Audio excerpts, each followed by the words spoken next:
is it going, YouTube peeps? I'd like to introduce myself. I go by DC10 Tech, and basically everybody just calls me DC.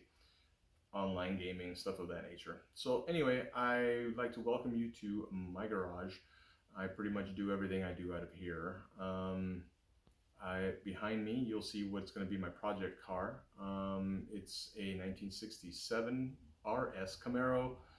It's one of the first Camaros out of the Van Nuys assembly plant. So it was actually manufactured in 1966. And as you know, there's only 67, 68, 69. So this is one of the very first. November of 1966 is when my wife's grandpa bought this thing. So it's been in my wife's family the entire time. So who am I? I am basically an aircraft mechanic by trade. I've worked for multiple airlines. I'm not a structural guy, so I don't know much about sheet metal. I taught myself how to weld on this bad boy. So I did all the body work myself, sent it out to get it painted one time. So anyway, so I know wiring, I know mechanical stuff. Cars, this was my first massive delving into the car community, okay? So it took me 4 years inside of my garage in order to get it to look the way it does right now. And boy, was it a basket case. I actually have a blog.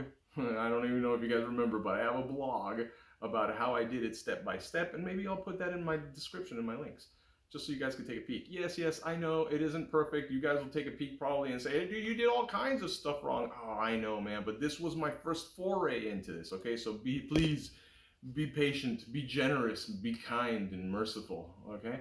But anyway, I've been having a lot of drivability issues because I don't drive it very much anymore. I had to remove the entire air system from this. No heating, no air conditioning, no nothing. And I live in Fort Worth, Texas. So during the winter, it's super freaking cold. And during the summer, it's basically an oven. So anyway, no AC, no heating. The car only gets driven a little bit of the year, and I really thought I was going to enjoy this car, and so far it's been really a pain in the butt. So it's been kind of like a money pit, and I know you guys know what that's like. And the wife gets kind of upset because I spend too much money on it, and so I've been trying to tone down how much I spent because I've already spent a lot of money just to get it to be a decent looking car again. So doing what I'm about to do with the ACES EFI system is going to be a very interesting thing. It was very expensive for me. I know a lot of guys are like, oh, you know what, it's not that bad. You know what, one man's nothing is one man's absolutely everything. So yeah, I'm trying to do everything, and I've always done everything on this car on the cheap. I've always waited for Black Fridays, special sales and stuff. I've spent maybe 15 to 20 grand maximum to get this car looking the way it is, and I've replaced a bunch of stuff on it, right? So now I'm delving into this EFI system because it's been just giving me such a pain in the butt lately. So here's what I've been experiencing. The car has all kinds of issues. Because you don't drive these cars had no issues with carburetors. Everybody's like, but the carburetors are just fine, DC. They're just fine. I don't know what the hell you're complaining about, man. Yeah, they're fine if you drive them all the time. Back in these days, the cars were driven daily. I don't drive this thing daily. And my guess is most of you don't drive yours daily either. So you're probably experiencing the same issues that I experience, where the carburetor gums up. Dude, I've had the carburetor sitting there, right? In 2 days' time, the carburetor has evaporated all of its fuel. There's nothing in it, and it's already gumming up in 2 days' time. If I don't drive this thing in 3 to 4 weeks, oh, good Lord, it's just a pain to get it started, okay? And so that's what I've been experiencing with it, and that's why I'm trying to do this EFI system. Why have an awesome-looking car that you can only drive every now and then, but when you drive it, you want to enjoy it, and this is not enjoyable. It's kind of like a freaking boat anchor. You know what it's like to be driving down the road and the car just dies in the middle of the road while you're driving because you come to a stop? It's embarrassing as hell. So I don't want to do that. I've broken down in my community in here, and my wife had to come tow me with a freaking 20-something-year-old pickup truck with a strap. That's sad. It's embarrassing, guys. And that's why I'm going to do what I can do. And I finally got the committee to approve the EFI system. So we're going to give ACES a try because I believe in giving new companies a good try. So anyway, numbers matching car. We're going to be doing an EFI system. It has its original 327, original 2-speed power glide. And I am sick and tired of being angry at the dang thing every single time I drive it. What are my issues? My issues are the sucker bogs all the time, okay? When you're at a stop and you hit the gas, whether you romp on it or you don't romp on it, it doesn't matter. It just, and it just wants to die. To get this thing started, I have to have a spray can of starter fluid. Otherwise, this thing won't start for worth a hill of beans. I can drain an entire battery and it won't start, okay? I've tried putting a little bit of fuel in and fill the bowls up on my Edelbrock carburetor. It kind of helps. It gets it going sooner, but it's still the same dang problem. After I get it running, this thing smells so freaking rich. Oh my goodness. Have you guys ever had a car that does that? This thing smells so freaking rich. You just reek of exhaust fumes for hours. My wife hates it because obviously I have to start it in the garage just to get it out the door, right? Because I'm not going to do the Fred Flintstone and push it with my feet all the way back out the door. So she hates it because it makes the entire garage reek. And of course it leads to the house. And so, oh my. But what do I always say? I always say that that smell is the smell of victory. Well, unfortunately, victory is getting a little old and a little bit heavy. So car's really difficult to get it started. When it starts, it's super rich. Can't have that. And it always seems to be rich.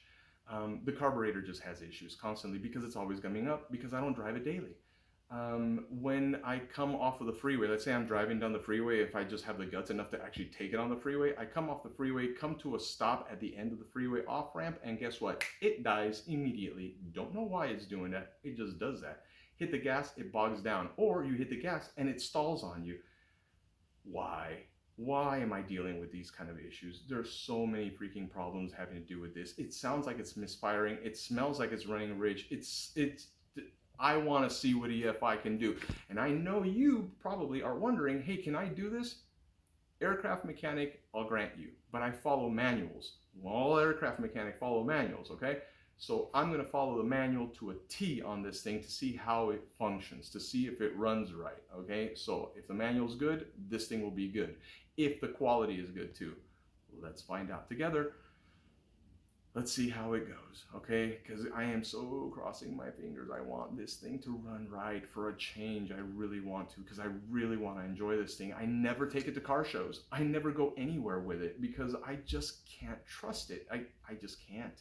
And my wife basically said, hey, look, if you can't trust the dang thing and it's just not pleasurable, if it's not enjoyable to drive, then why do we even have it? And the problem with it is I can't see myself parting with it because it's a family heirloom. How can you sell a piece that's been in the family forever? That's like selling a Rolex watch for 25 bucks because you wanted a burger one day. Ain't gonna happen. So she agreed. We're gonna try EFI, ACES. Let's see how you do. Although right now, I'm not so sure I'm going to be doing the ACES fuel assembly because again, I don't have all the money in the universe and I don't want to replace the tank because the best thing you can do is replace the tank with an in-tank fuel pump. These external fuel pump assemblies, you're just asking for issues. Everybody says it, so why even do it? So ACES has a kit for that.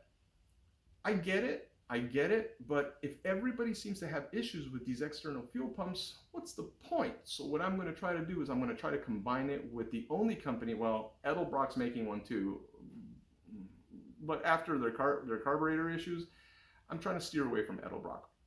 So I'm going to give the Phytech Mini a try. It's a force fuel system. It's a sump with a boost pump inside of it in order to give it more pressure.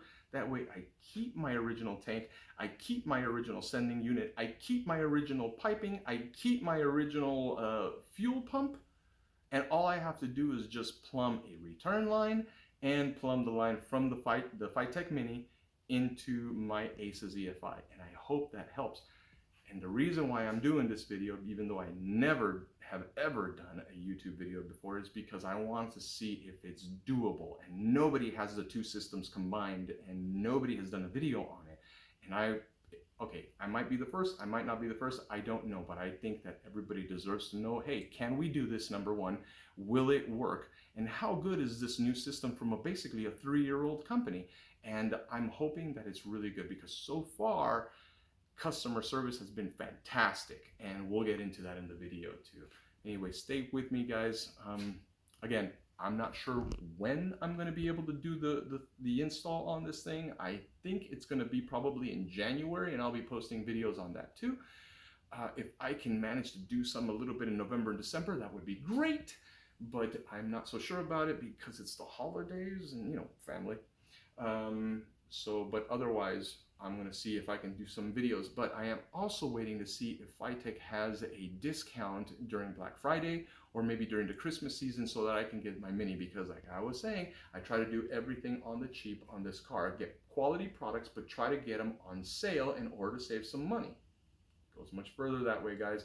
And I know I can't be the only guy, although every single time I see a video or talk to somebody, it always seems like somebody's always like, oh, well, yeah, you know, it's fine. It's $20 million. It's not a big deal, guys. I mean, are you a freaking, you know, don't you love the hobby? Yeah. But not all of us have that much money, right? So most of us are living month to month, or we have a little bit of extra money and we have to decide where's that money going to go, right? So whenever I can, I put some money into my nice car. I love this thing. I do. It's beautiful. I love it. But, you know, life is life, right? And so we got to decide where our money's going to go. So I'm always trying to do this with discounts and sales and stuff like that. So I'll get those videos coming as soon as I can get my hands on a Fitech Mini. I'm just waiting to see if I can get it on sale. Alrighty, boys. Hugs and kisses, and I will see you guys in another video.